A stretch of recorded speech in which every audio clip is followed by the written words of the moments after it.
नमस्कार किसान साथियों, आज हम नरसिंहपुर कृषि मेले में हैं और यहाँ पर यंग फार्मर जो कि काफ़ी प्रसिद्ध हैं, इनको बहुत से अवार्ड और राष्ट्रपति द्वारा सम्मानित भी किया गया है और खेती में अलग तरीके का काम करियर काफ़ी ज़्यादा चर्चित हैं। और मल्टी लेयर फार्मिंग के जनक कहे जाने वाले आकाश चौरसिया जी से मुलाकात हुई है, तो उनसे हम जानेंगे कि प्राकृतिक खेती कैसे की जा सकती है, प्राकृतिक खेती करके किसान कैसे अधिक उत्पादन ले सकता है और फूड प्रोसेसिंग कैसे वो कर सकता है, कैसे वो मार्केट से जुड़ सकता है। तो सारी जानकारी आज के इस वीडियो में आपको मिलेगी, तो आप वीडियो को पूरा देखें, अधिक से अधिक वीडियो को लाइक करें, अधिक से अधिक शेयर करें। और किसान साथियों, आप चैनल को सब्सक्राइब नहीं किया हो तो चैनल को सब्सक्राइब कर घंटी वाले आइकन को जरूर दबाएं, जिससे कि आने वाले वीडियो का नोटिफिकेशन आपको मिले और आप उसका लाभ ले सकें। मैं हूं निखिल रजक, स्वागत करता हूं आपका आपके पसंदीदा यूट्यूब चैनल खेत किसान और गाँव में। दोस्तों, आज हमारे साथ में हैं मल्टी लेयर फार्मिंग के जनक श्री आकाश चौरसिया जी। तो सर, सबसे पहले आप हमारे किसान दर्शकों को अपना थोड़ा सा परिचय दें। जी, मेरा नाम आकाश चौरसिया है। सागर जिले का निवासी हूँ और पिछले 16-17 सालों से प्राकृतिक जैविक खेती के कार्य में संलग्न हूँ। बचपन से चाहत थी डॉक्टर बन के लोगों का इलाज करूँ, लेकिन अस्पतालों से जुड़ने के बाद ये समझ में आया कि खान पान ही हमारी सेहत का राज है। बुंदेलखंड से कहावत निकली है, जैसे खाएंगे अन्न वैसे होगा मन, जैसे होगा मन वैसे होगा तन। तो सब कुछ खान पान से ही है। डॉक्टर बन के हम बीमारी का इलाज कर सकते हैं, लेकिन बीमारी के कारण का इलाज नहीं कर सकते। तो बीमारी का कारण है खान पान, तो क्यों ना हम खान पान को ही सुधार कर लोगों को बीमार होने से रोकें। ऐसे मन में विचार आया, प्रेरणा आई और हमने वो पढ़ाई ना करके हमने खेती बाड़ी अपना शुरू किया। तो सर, जो आपने जो खेती चालू की, तो उसमें आपने कौन कौन सी जो उपलब्धियां हैं वो हासिल की और किस तरीके से आपने मॉडल बना के खेती को अधिक लाभ का बना दिया है? देखिए, शुरुआत में हमारे पास जमीन कम थी ही नहीं, जमीन किराए की जमीन लेके हमने काम शुरू किया था। तो जमीन की कीमत क्या होती है वो हमसे अच्छा कोई नहीं जानता था। तो जमीन कम होना एक हमारे अपने आप में बड़ी प्रॉब्लम थी। फिर हमने टमाटर की खेती से शुरुआत की थी, बहुत सारे किसानों से मिलना हुआ। उसमें जब अच्छे परिणाम आए, तमाम किसानों ने अपने अनुभव बताए, उन्होंने अपनी कई तरह की समस्याओं के बारे में बताया। पानी, खाद, खरपतवार, कीड़े, क्लाइमेट चेंज, तमाम जो खेती में परेशानियां हैं उनके बारे में हमारा परिचय हुआ। फिर उसके बाद जो है ना, हमने अपना जब शहर हम पहली बार आए तो मल्टी स्टोरी बिल्डिंग को हमने देखा। हमारा गांव में घर था तो सिंगल स्टोरी खप्पर का घर था। तो जब हमने एक के ऊपर एक घर बनते हुए देखा, तब मन में एक ख्याल आया कि लोग एक के ऊपर एक घर क्यों बनाते हैं, क्योंकि उनके पास जमीन कम होती है।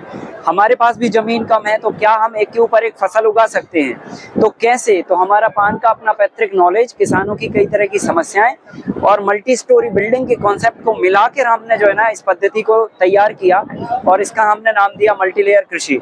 ये इसका एक मॉडल हमने यहाँ पर भी प्रेजेंट किया है। इसमें हम एक साथ एक ही जमीन पर 4 से 5 फसलें तो उगा ही सकते हैं जी सर, बल्कि खेती में जो वर्तमान में समस्याएं हैं उनका समाधान भी निकाल सकते हैं। तो पहली समस्या तो ये है कि जमीन का रकबा धीरे धीरे कम होता चला जा रहा है। जिनके पास बहुत बड़ी जमीनें थी, आज उनके पास बहुत थोड़ी जमीनें बची हुई है। दूसरी बड़ी समस्या है कि समय नहीं है लोगों के पास। तीसरी बड़ी समस्या है खरपतवार खेती में बहुत हो रहा है। चौथी समस्या है पानी की जो वाटर टेबल है वो लगातार डाउन हो रहा है। पांचवी समस्या है कि क्लाइमेट चेंज, जो जलवायु परिवर्तन हो रहा है, उसका बुरा असर हमारी खेती बाड़ी पे पड़ रहा है। उसके बाद बहुत सारी और भी समस्याएं हैं, जैसे जानवरों का प्रकोप होना, तमाम चीजें हैं जो खेती को प्रभावित करती हैं। तो उन सभी का इसमें समाधान निकलता है, कम जमीन में ज्यादा उपज, और वो भी आत्मनिर्भरता के साथ में इस मॉडल को किसान कर सकता है। जो आपने मल्टी लेयर का जो कॉन्सेप्ट दिया किसानों को, इसमें वो कितना अर्निंग कर सकता है? मतलब कितना? देखिए, 1 एकड़ में लगभग जो है ना, आप समझ लें 4 एकड़ का उत्पादन इसमें होता है। तो जो किसान भाई जो है ना 1 एकड़ में जैसे जो भी फसल पैदा करता है उसका 4 गुना उपज आप मान लीजिए, तो मोटा मोटी 3 गुना एक एवरेज हम अगर माने तो 3 गुना प्रोडक्शन इसमें होता है। अगर हम रुपए में बात करें तो लगभग 8 से 10 लाख रुपए तक का टर्नओवर एक साल में 1 एकड़ से किया जा सकता है और शुद्ध आय लगभग 7 लाख रुपए तक आराम से बनाई जा सकती है, अगर हम अपना लेबर मजदूरी और बाकी का खर्चा भी निकाल दें तो ये एक अच्छी आय का साधन है। कम जमीन में ज्यादा उपज का भी साधन है और खेती में जो समस्याएं हैं उनका समाधान भी है। अच्छा सर, एक ऐसा क्वेश्चन और है जी। प्राकृतिक खेती की आपने बात की, तो प्राकृतिक खेती में किसान क्या है कि आता तो है लेकिन सफल नहीं हो पाता, उसके लिए आप क्या संदेश देना चाहेंगे? देखिए, प्राकृतिक खेती में सफल इसलिए नहीं हो पा रहे हैं हम, क्योंकि हमने पिछले 60-70 सालों में जो खेती के संसाधन थे उनको हमने डैमेज कर दिया। तो वो संसाधन को हमें वापस सेट करने के लिए थोड़ा वक्त लगेगा।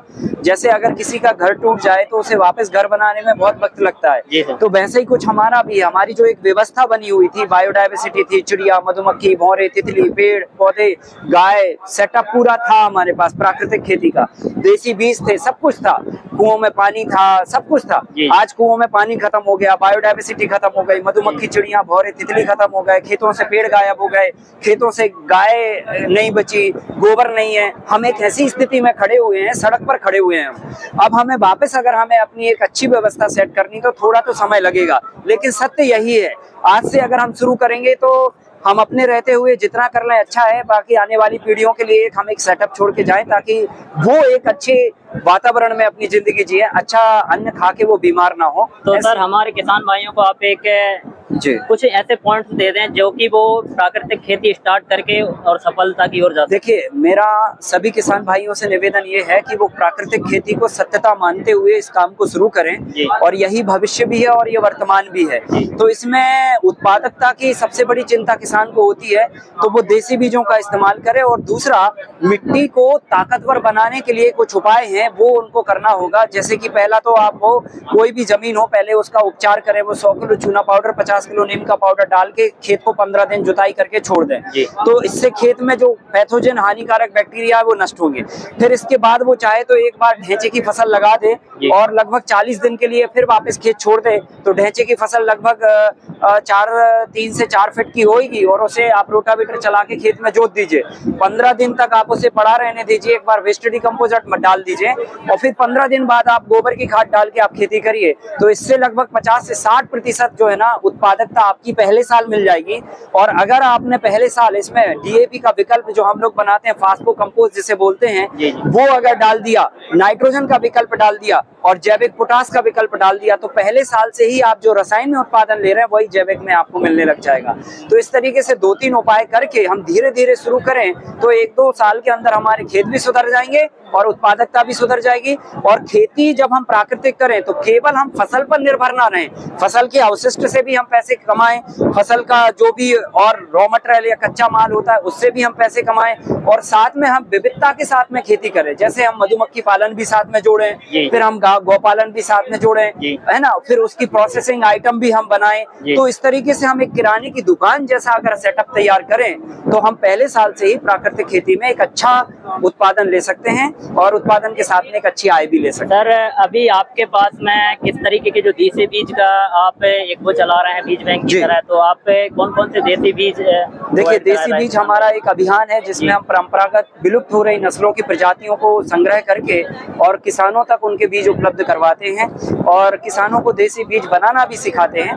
तो उसमें सब्जियों के करीब हमारे पास 44 तरह की वैरायटियां हैं, जिसमें लौकी, गिलकी, तोरई, भिंडी, मिर्ची से लेके बैगन, टमाटर से लेके सारे बीज हैं। फिर हमारे पास जो है ना गेहूं की 36 नस्लें हैं जो हमारी परंपरागत वैरायटियां हैं जो लुप्त हो गई, जैसे ग्वाला है, गेहूं है, चावल काठी गेहूं है, बंसी है, सुगर फ्री है, सोना मोती है, फिर उसके बाद खपली है।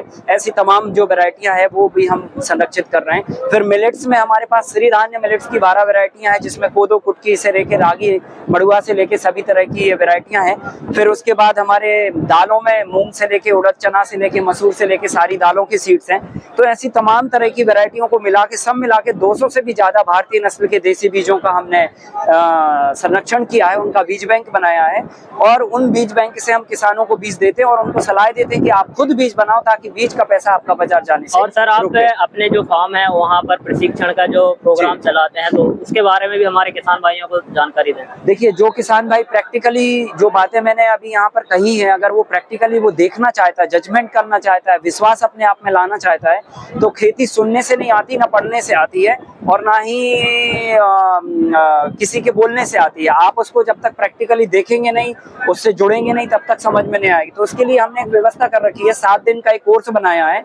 जो रसायन से जैविक पर शिफ्ट होना चाहते हैं, जो किसान प्राकृतिक खेती करना चाहते हैं, और जो किसान ऐसे हैं जो नए से खेती करना चाहते हैं, यंग हैं, युवा हैं, कैरियर के रूप में खेती को अपनाना चाहते हैं, उनके लिए 7 दिन का एक कोर्स बनाया है 20 से 26 तारीख को। कोर्स हमारा निःशुल्क होता है, भोजन आवास की व्यवस्था बस आपको अपने से करनी पड़ती है।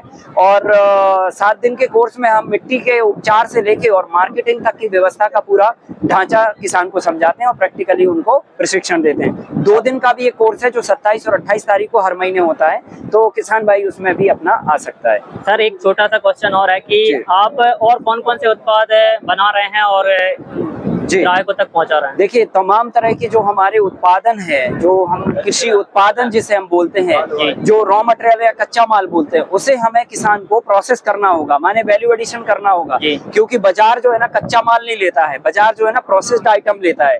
टमाटर अभी बहुत कम लोग चटनी के लिए इस्तेमाल करते हैं, सॉस ज्यादा खरीदते हैं लोग। हल्दी की गांठ कम यूज करते हैं क्योंकि सिलबट्टा खत्म हो गया। पहले हल्दी की गांठ रख के नमक का ढेला और मिर्ची का ढेला वो पीस देते थे तो मसाला बनता था। अभी सबको पाउडर चाहिए हल्दी का। तो जो जैसे बाजार का ट्रेंड बदला है, वैसे ही हमारे किसान को भी अपना बेचने का ट्रेंड बदलना पड़ेगा। तो हम हल्दी की गांठ ना बेच के उसका पाउडर बेचें। तो हमने बहुत सारे जो हमारे कृषि उत्पादन है उनको उत्पाद में बदला है, और करीब 200 से भी ज्यादा हम उत्पाद अपने यहाँ प्रोसेस करके और एंड ऑफ द कस्टमर माने कि जो ग्राहक है किचन तक पहुंचाते हैं डायरेक्टली। तो उससे हमारी आय में भी वृद्धि होती है और उससे एम्प्लॉयमेंट भी लोकल जनरेट होता है। जो हमारे गांव में कई ऐसी महिलाएं हैं जो मतलब जिनको कोई रोजगार नहीं है, तो वो भी अपनी एक आजीविका हमारे काम से जुड़ के चलाती है। धन्यवाद सर। अधिक से अधिक किसान भाई इस चैनल को सब्सक्राइब करें, वीडियो को लाइक करें।